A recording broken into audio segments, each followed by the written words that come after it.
హరి ఓం. జై శ్రీమన్నారాయణ. మీ హరగోపాల్. దర్భోత్పత్తిని గురించి, దర్భ యొక్క వినియోగాలు అటు మానవ శరీర ఆరోగ్య పరంగా, అలాగే దాన్ని ఎలా వాడాలి, పితృకార్యాలకు ఎలా వాడాలి, దైవ కార్యాలకు ఎలా వాడాలి అనేది కూడా మనం తెలుసుకున్నాం. ఈ దర్భ యొక్క ఉపయోగాలు తెలుసుకున్న తర్వాత, దర్భ ఎప్పుడు కోయాలి అంటే పౌర్ణమి తర్వాత వచ్చే పాడ్యమి రోజు కోయాలి.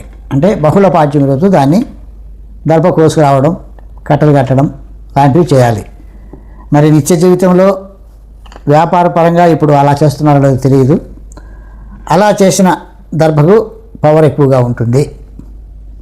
ఇక దర్భను వాడే విధానంలో కూడా కొంతమంది ఏం చేస్తారంటే యజ్ఞపీఠానికి దర్భను తుంచి అటొకటి ఇటొకటి అటొకటి ఇటొకటి పెట్టిస్తుంటారు. అది చాలా తప్పు. దర్భ కొసలు 4 ప్రక్కల కూడా దర్భ కొసలు ఉంటేనే దేవతా ఆహ్వానం జరుగుతుంది. ఆ కొసలు తేజస్సుతో ఉంటాయి. ఆ కొసల తేజస్సు దేవతల్ని ఆహ్వానిస్తుంటుంది, యజ్ఞపురుషుని ఆహ్వానిస్తుంది.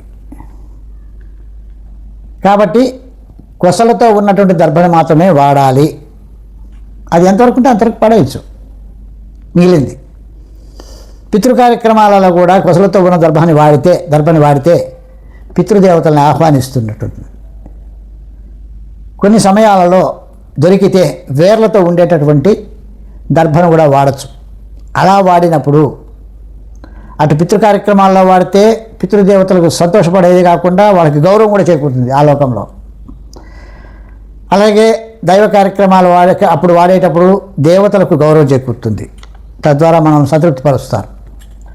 అలా వేలతో సహా ఉండే దర్భను కూడా కొన్ని సమయాల్లో వాడుకోవడం ఆనవాయితీగా వస్తుంది. ఇక దర్భ సాధారణంగా వేద పఠనంలో, వేదాధ్యయనంలో మనం దర్భ ఒక ఉంగరంగా ధరించాలి అని కూడా శాస్త్రం చెప్తుంది. కాబట్టి అది ఎందుకు సత్వగుణాన్ని పెంచుతుంది. ఆ ఉంగరము సత్వగుణాన్ని పెంచుతుంది కాబట్టి అలా చేస్తారు. అంటే నిత్యము ఆ యొక్క దర్భ ఉంగరాన్ని ధరిస్తే ఆ వ్యక్తిలో సత్వగుణం బాగుంటుంది, మంచిగా ఉంటాడు, మంచిగా మాట్లాడతాడు, సాత్వికంగా ఉంటాడు.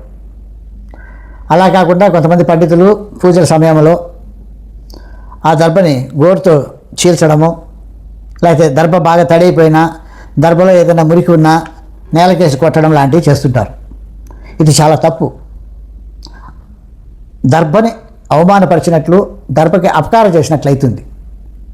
కాబట్టి దర్భని నేలకేసి కొడితే, ఆ దర్భని గోరుతో చీల్చితే సత్వగుణం బదులు రజోగుణము, తమోగుణము పెరిగే అవకాశం ఉంది. ఆ పూజల్లో కూడా మనసు చంచలంగా ఉంటుంది. ఇలా దర్భను వాడే విధానం కూడా శాస్త్రాలు తెలియజేశాయి. ముఖ్యంగా ఇప్పుడు తెలియజేసేది ఏంటంటే దర్భకు ఒక నింద కూడా ఉంది.